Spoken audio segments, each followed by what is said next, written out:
year ago, at least a year ago in church calendar terms, on this special festival day of the Holy Trinity last year, I was taking my first service at St Thomas's Church, North Ipswich, having only begun as your local priest a few Sundays earlier. Doesn't that seem like a lifetime ago?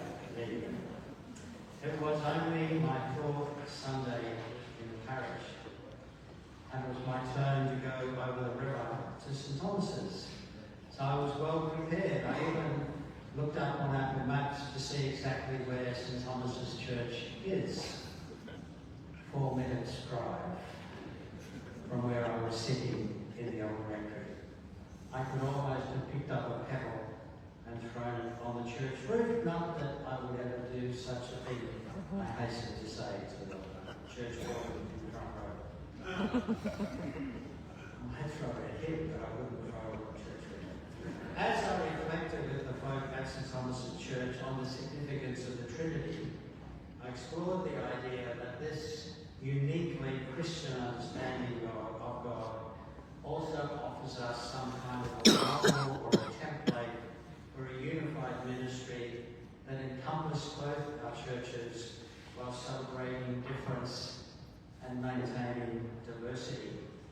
And I mentioned at the time, because I looked up my sermon last night to see what on earth I said last year, I mentioned at the time that this kind of conversation, this insight had grown out of a conversation with Lorraine on the previous Monday at a regular supervisory session, where I was saying to her, so what exactly are we trying to achieve with St Thomas's?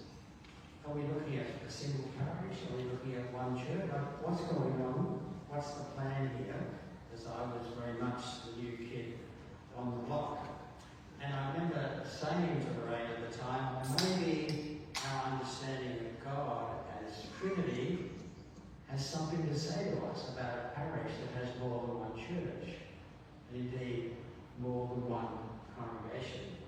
And that was kind of the kicking off point for my sermon at St Thomas's last year. In fact, actually, some of the words I said to them were these: I think our understanding of God as Trinity offers a model for ways we can work together. We believe that Father, Son, and Spirit exist in, with, and for each other.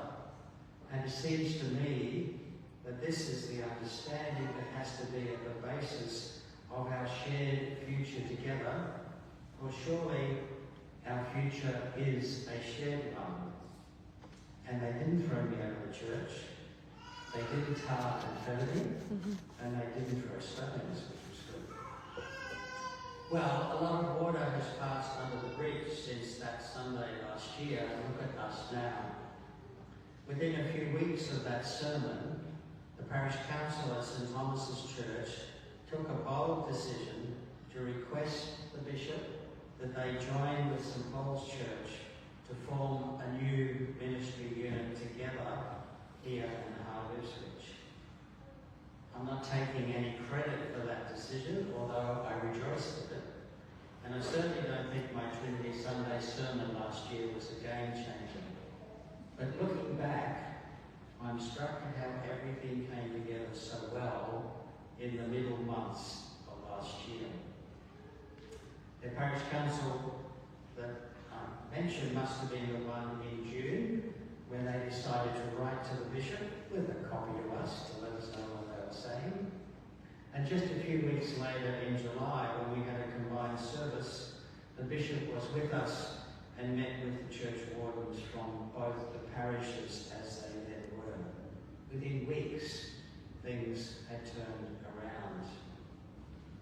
12 months later, we're eagerly awaiting the arrival of our new parish priest, which, as we said last week, we anticipate will be during the last week of July, so that Nicole is ready to kick off from the 1st of August. And we're looking forward to his leadership and his energy and his wisdom, which will come from a very different place because of his personal and cultural formation in South Africa. We look forward to his ministry as we explore what being one parish with two churches looks like. In so many ways, we find ourselves looking back. We find ourselves looking around at the present situation, and of course, we're looking forward. There's a Trinitarian dimension to so much of our life as people of faith. And that triple perspective is also seen as we bring a young child for baptism. And I heard Oliver before, so I thought I can't get spot in. I know he's over there somewhere, and that's fantastic. It's a rare sound to hear a baby's cry in church, so bring him often, but don't make him cry all the time. He's always welcome here as we be going on to make clear. As we prepare to baptise Oliver, or indeed any other child, we're looking back with fresh insight to understand how the past has shaped who we are and where we are now. What has happened in the past to bring about the miracle of a new life. The legacy of the past may be a mixed bag.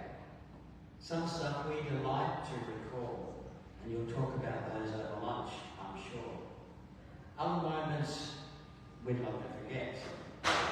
Old wounds may not yet have healed. There are challenges and opportunities. Each time we gather for worship, as we saw a few minutes ago, we look back and we name our need for forgiveness, for healing, for transformation. We are not obsessed by guilt. We simply have our eyes wide open to the reality that we always need to grow, to heal, and to transform. And so, as we'll say shortly in the baptism service, we turn to Christ. We also celebrate the grace and the wonder of the present moment and all the fresh beginnings it represents. And this is never more so than when we hold a newborn child in our arms. And one of the great privileges of being a priest is that I get to cuddle all your babies. I get to look into that innocent face and bless that child and ask myself, in what ways is this little person going to be a blessing to us, to our community, and to the world? We can't go back into the past, and we know we can't stay in the present, but while we are here, we treasure that moment. It is a moment of grace. And as we baptise Oliver in a few minutes, we share in a moment of grace. Like all of us, Oliver is loved by God. We may not be able to see that in our lives, but we can see it in the innocence of a child. Oliver is loved by God simply because he is Oliver. Not for what he does, not for what he thinks, not for what he believes, but simply for who he is. And that is true for each of us. Just as we are loved unconditionally by God. In this moment of grace, as we baptize Oliver, we catch a glimpse of that unconditional love that surrounds each of us and all of us every moment. But even in this moment, we're looking ahead. We are making promises to be there for Oliver and for each other in the years ahead. No matter what the past may have been like for any of us, and no matter how we understand this present moment of grace, we all want Oliver to grow up knowing he's loved by family, by friends, and by God. And today, here in this church, we are going to promise to do whatever it takes to ensure that Oliver knows he's loved. It is sometimes said that it takes a village to raise a child. Villages can be hard to find in our sprawling suburbs and our fast-moving world, but St. Paul's Church is Oliver's village. We are here for him, for his parents, his godparents, and his wider family. This is a place, a community where we travel more slowly, where we get to know each other, where we have time for each other, and where we know the gospel, because that's what a village is all about as well. We are the village for Oliver as he begins his journey of faith.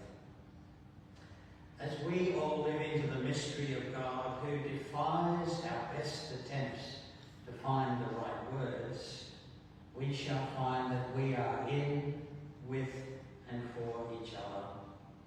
We are one. We are diverse. We are loved.